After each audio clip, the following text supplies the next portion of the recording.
welcome to our ESG podcast series. I am Rushti Gada, ESG consultant at Lodha & Co LLP, and joining me today are Ms. Anshu Singh and Mr. Mithun Nair, who are evolving sustainability professionals and our speaker for today's podcast series. Welcome Anshu and Mithun. Today we are diving deep into an interesting topic of sustainable transition. In a world where environmental challenges are at the forefront, the idea of sustainable transition is more important than ever. But what it really means to shift towards sustainability and how can we navigate this complex journey?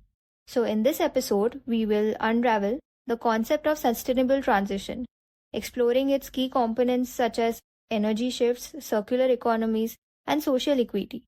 We will also discuss how governments, businesses, and individuals can play their part in this transformative process. So let's kick off things with fundamental question. What exactly do we mean by sustainable transition? Sustainable transition refers to the process of shifting from our current, often unsustainable practices to more sustainable ones. This involves changes in various sectors such as energy, transportation, agriculture, and manufacturing to reduce environmental impact, promote economic viability, and ensure social equity. It also involves redesigning supply chains, promoting circular economy principles, and enhancing social equity and governance structures. Governments, businesses, and communities play critical roles in facilitating this transition through policies, innovations, and collaborative efforts. Ultimately, the goal of a sustainable transition is to achieve long-term environmental health, economic resilience, and social well-being, ensuring that future generations can thrive in a balanced and equitable world. That's right, Anshu. How can we practically achieve a sustainable transition? It might seem overwhelming, but there are many different approaches we can take.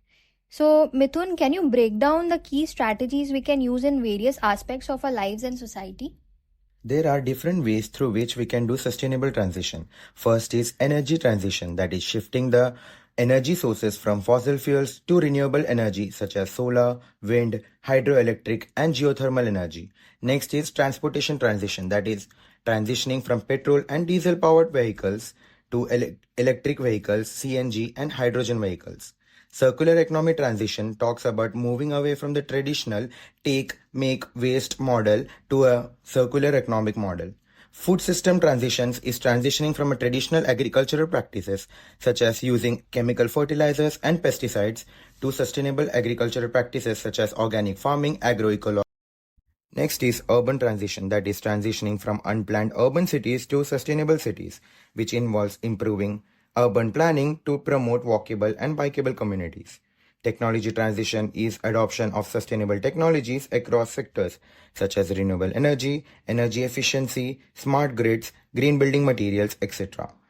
Social transition talks about promoting social equity, justice, and inclusivity. Last is the financial transition, which is shifting financial systems from a profit-driven approach to people, profit, and planet approach, which integrates sustainable and responsible practices into the overall financial decision-making and management. Examples include using sustainable investment strategies such as green bonds, impact investing, and divestment from fossil fuels.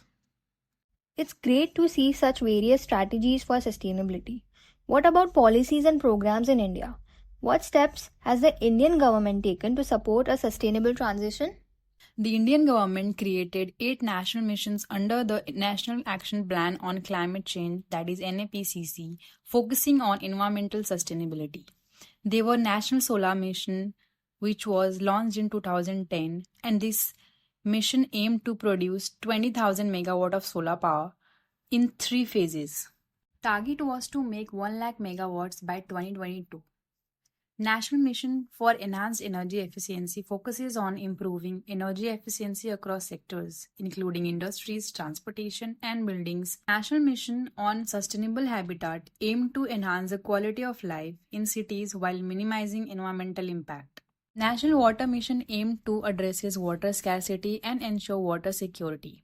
National Missions for Sustaining the Himalayan Ecosystem aims to protect the fragile Himalayan region, conserve biodiversity, and promote sustainable livelihoods.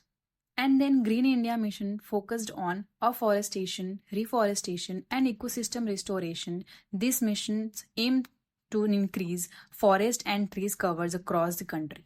National missions for sustainable agriculture promote sustainable farming practices, soil health, and water management. National missions on strategic knowledge for climate change aim to enhance research, knowledge, dissemination, and capacity building related to climate change, adaptation, and mitigation. That sounds comprehensive. So, why is it important for us to focus on the sustainable transition at this stage? Focusing on a sustainable transition now is crucial due to the pressing environmental, social, and economic challenges we face. Climate change poses an imminent threat, with rising temperatures and extreme weather events endangering ecosystems and human societies. Additionally, unsustainable practices are depleting natural resources at an alarming rate, risking long-term resource scarcity. A sustainable transition also addresses social inequalities by promoting fair labor practices and community well-being. Economically, sustainability fosters innovation and resilience, preparing businesses and economies for future challenges.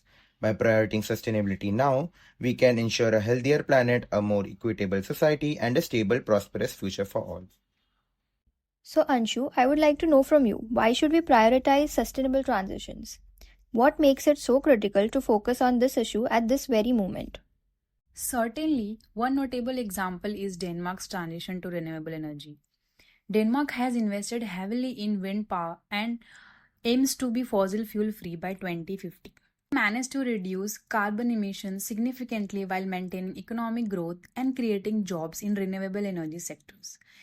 It's model that demonstrates how environmental sustainability can go hand in hand with economic prosperity. Denmark's example is quite impressive. But what obstacles do we encounter when trying to make these sustainable transitions? What makes this process very challenging? Mithun, would you like to throw some light on it? There are several challenges. One major hurdle is the initial cost and investment required for transitioning to sustainable practices. There's also resistance to establish industries that benefit from the status quo. Additionally, there are technological and infrastructural challenges as well as need for supportive policies and regulations. Lastly, there is a challenge of changing public behavior and mindset towards sustainability. That's very right, Mithun. You often hear the term just transition when discussing sustainability. What exactly does this mean, and why is it so important in the context of sustainable transition? Just transition refers to the idea that the shift to a sustainable economy should be fair and inclusive, ensuring that no one is left behind. This means protecting the rights and livelihood of workers and communities that might be adversely affected by the transition. For instance, workers in fossil fuel industries need retraining and new job opportunities in green sectors. It's about making sure the benefits and burdens of the transition are shared equitably. So, how can individuals like us play a role in driving sustainable transitions in our everyday lives? What are some practical steps that we can take?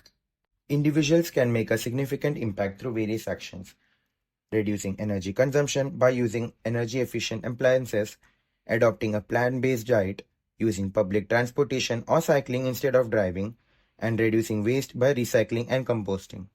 Supporting businesses and products that prioritize sustainability and advocating for policies that promote environmental protection can also make a difference. That's great. So, Anshu, what role do governments and businesses play in facilitating sustainable transitions? Governments play a crucial role by creating policies, regulations, and incentives that promote sustainability.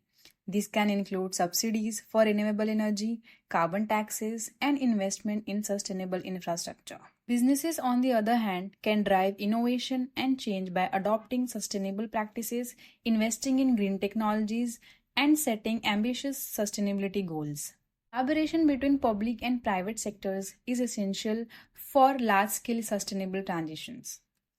Okay, so before we wrap up, how do you see the future of sustainable transitions? Government and international bodies will need to create and enforce policies that promote sustainability, such as carbon pricing, subsidies for green technologies, and stringent environmental regulations. They also need to ensure that the benefits of sustainable transition are equitably distributed and that marginalized communities are not disproportionately affected by environmental policies. Thank you so much, Mithun and Anshu, for sharing your insights on sustainable transitions. It's been a fascinating discussion. Thank you, Rusti, for having us here today. Thank you for listening. If you want to know more about our research, please visit us at www.lodaco-esgplus.com. You can also write to us on our email esg@lodaco.com.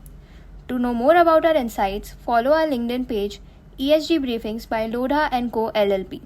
Your insights and perspectives are valuable to us. Thank you.